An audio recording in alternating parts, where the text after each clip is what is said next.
ఇది తీర్మానం. ఫస్ట్ తీర్మానం 2014 సెప్టెంబర్ 4వ తారీఖున చంద్రబాబు నాయుడు గారు ముఖ్యమంత్రి హోదాలో విజయవాడ చుట్టూ రాజధాని ఉండాలి ప్రతిపాదన చేశాడు. ఆనాడు ప్రతిపక్ష నాయకుడు ఈనాటి మాజీ ముఖ్యమంత్రి జగన్మోహన్ రెడ్డి గారు మీరు చుట్టుపక్కల ఎక్కడైనా పెట్టుకోండి కానీ పెట్టిన చోట 30,000 ఎకరాలు ప్రభుత్వ భూమి ఉండాలన్నాడు. ఇప్పుడు అమరావతికి అసెంబ్లీ ఆమోదం జరిగినట్ట? అసలు స్పెసిఫిక్గా ఒక ప్రాంతం చెప్పారా మీరు? విజయవాడ చుట్టూ అని మీరు అన్నారు. విజయవాడ చుట్టూ ఎక్కడైనా పెట్టుకోండి కానీ 30,000 ఎకరాలు ప్రభుత్వ భూమి ఉండాలని జగన్ గారు అన్నారు. ఇప్పుడు ఎవరిని ఎవరు సమర్థించినట్టు? ఇది కదా తీర్మానం జరిగింది అసెంబ్లీలో. ఈరోజు నిజానికి విజయవాడ చుట్టూ రాజధాని ఉండాలన్న చంద్రబాబు గారి ప్రతిపాదనకి 100% సెట్ అయ్యేది మావిగన్నే. అమరావతి అనేది వెలివేషన్ అంటే ఒక రకం విజయవాడకి అవుటర్ కొత్త సిటీ అవుతుంది. కానీ మీరు కదా కొత్త చర్చ చేస్తున్నారు. కాబట్టి గతంలో ఏం జరిగిందనే చర్చ కన్నా ఇప్పుడు ఏం జరగాలనే చర్చ పెడితే ప్రభుత్వానికి అమరావతి రాజధాని కావాలని కోరుకునే వాళ్ళకి, బాగా మంచి నగరం కావాలని కోరుకునే వాళ్ళకి ఉపయోగపడుతుంది.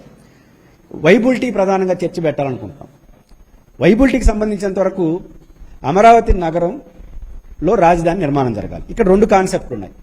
నగరం వేరు, రాజధాని వేరు. రాజధాని అనేది పరిపాలన అవసరాలు, అసెంబ్లీ, సెక్రటేరియట్, రాజ్భవన్ పరిపాలనకి ఏదైతే అది రాజధాని అంటారు. అది ఉన్న సిటీలో పెట్టుకోవచ్చు, కొత్తగా పెట్టుకోవచ్చు. కానీ ప్రభుత్వం నగరానికి వెళ్తా ఉంది, కొత్త మహానగరానికి వెళ్తా ఉంది. ఇది సాధ్యమా అన్నది ఇక్కడ ప్రశ్న. కొత్త మహానగరం వేరు, రాజధాని పెట్టుకోవడం వేరు. రాజధాని అనేది రొటీన్ అవసరాలు. అది విజయవాడలో పెట్టుకోవచ్చు, తిరుపతిలో పెట్టుకోవచ్చు, కర్నూలులో పెట్టుకోవచ్చు. విశాఖ ప్రభుత్వం ఇష్టం. విజయవాడ చుట్టూ పెట్టాలన్నారు, పెట్టండి. కానీ మీరు మహానగరం కొత్తగా నిర్మించాలంటే వైబిలిటీ ఎక్కడుంది? ఫస్ట్ ఫైనాన్షియల్ వైబిలిటీని చూద్దాం. 33,000 ఎకరాల ప్రభుత్వం రైతుల నుంచి ల్యాండ్ పూలింగ్ తీసుకుంది. దాదాపు 21,000 వాగులు, వంకలు అన్ని కలిపి ఇంకొక ప్రభుత్వ భూమి ఉంది. మొత్తం 54,000 ఎకరాల భూమి ఉంది.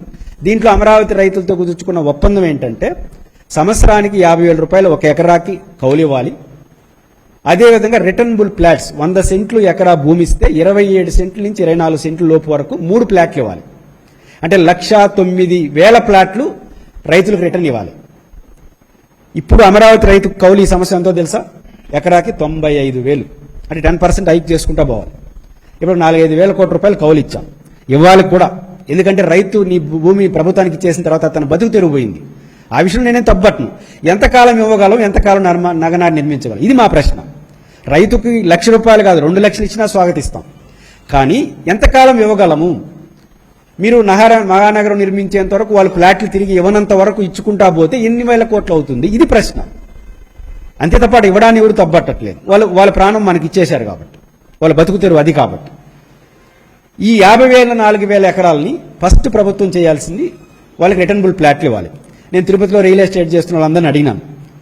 మినిమం డైవర్షన్కి రోడ్లు, విద్యుత్తు వేయాలి కదా. ప్లాట్లు, కమర్షియల్ ప్లాట్ ఏది, మామూలు ప్లాట్లు తెలియాలంటే దీనికి అక్షరాల తిరుపతిలో వేసే వెంచర్ను చూసుకున్న 1,00,000 కోట్లు అవుతుంది.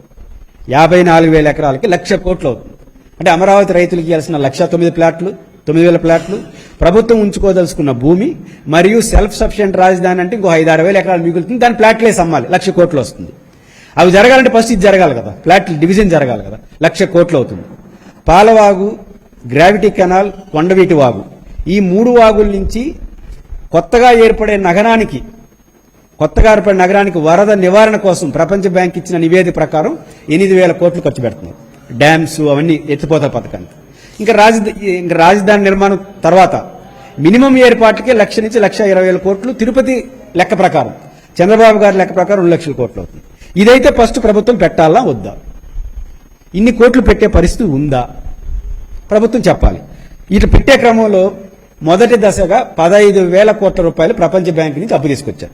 ఇక్కడ నల్లమోతుల చక్రవర్తి గారు వాడు ఏం చెప్తారంటే, ఒక ప్రైవేట్ కంపెనీకి 40,000-50,000 కోట్లు ఇన్సెంటివ్స్ ఇస్తున్నారు కదా, లేదా ఇంకొక జిందాల్కో, HCLకో రాంటి ప్రైవేట్ 40,000 కోట్లు 50,000 కోట్లు సబ్సిడీస్ ఇస్తున్నారు కదా, క్యాష్ సబ్సిడీస్. రాజధానికి కూడా ఇస్తే తప్పేంటి? 65,000 కోట్లు 50,000 కోట్లు ఇస్తే తప్పేంటి? 15,000 కోట్లు కేంద్రం ఇచ్చేసిన అంటున్నాడు. ప్రైవేట్ కంపెనీకి సబ్సిడీ ఇస్తాం అంటే వచ్చే ఇన్కమ్ని కోల్పోతాం. ఉదాహరణకి ట్యాక్స్లు అవన్నీ కోల్పోతాం. రాజధానిలో పెట్టేది మినహాయింపులా డబ్బు తీసుకొచ్చి పెట్టాలన్నా?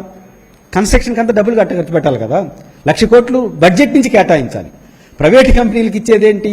రాబోయే పన్నులు తగ్గించుకుంటాం ఇన్సెంటివ్ రూపంలో. అంటే 10 రూపాయలు పన్ను కట్టాలంటే మనం పన్ను ఫ్రీ ఇస్తాం.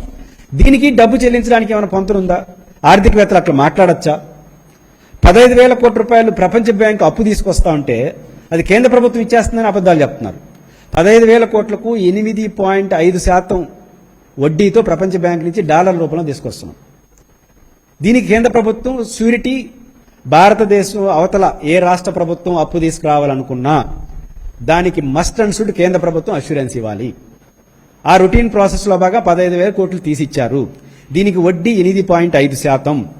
దీనికి అయ్యే ఖర్చు, దీని రిటర్న్ మనం 20 ఏళ్ల పాటు 15,000 కోట్లకి ప్రతి సంవత్సరం 1,275 కోట్లు వడ్డీ కట్టాలి.